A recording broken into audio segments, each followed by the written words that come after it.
Алла тағаланы аспаннан іздеудің қажет жоқ. Мен қазір көріп қаламын, әппақ нұр болып шығады емес. Қатты қиналған кезде, біліңіздер, Аллах тағала всегда сіздердің жүректеріңізде, всегда сіздермен болады. Білесіздер, Аллах тағаланың аршысы болады, троны болады. Оны айтып тұрған жоқпын. Қатты қиналған кезде Аллах тағаланың құдіретін сезіну үшін шын жүректен искренне дұға ету керек. Менде ситуациямен бөлсем сіздерге. Бір әділетсіздік, несправедливостьқа байланысты ситуация болды өмірімде, да.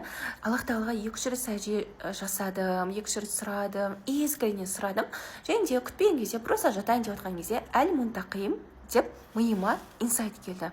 Мен білем, ол Аллах тағаланың есімі екен. Сразу Гуглдан іздесем, осындай әділетсіздікке ұшырап, өзінен күші көп, билігі көп адамдардың қыспағына түскен кезде, осындай қатты әлсіз болған кезде Аллах тағаланың әл-мунтақим есімімен дұға ету керек екен. Сол кезде Аллах тағала шешімдерін береді екен. Бірақ тура сіз айтқандай несправедливості жойып, тура сенің миыңдағыдай картина болмайды. Конечно, Аллах тағала одан да жақсын береді, чтобы қорытындыда сенің жүрегің бір тынышталу үшін, чтобы сенің жолың ашылатындай күшті инсайттар береді екен, барлық жағынан.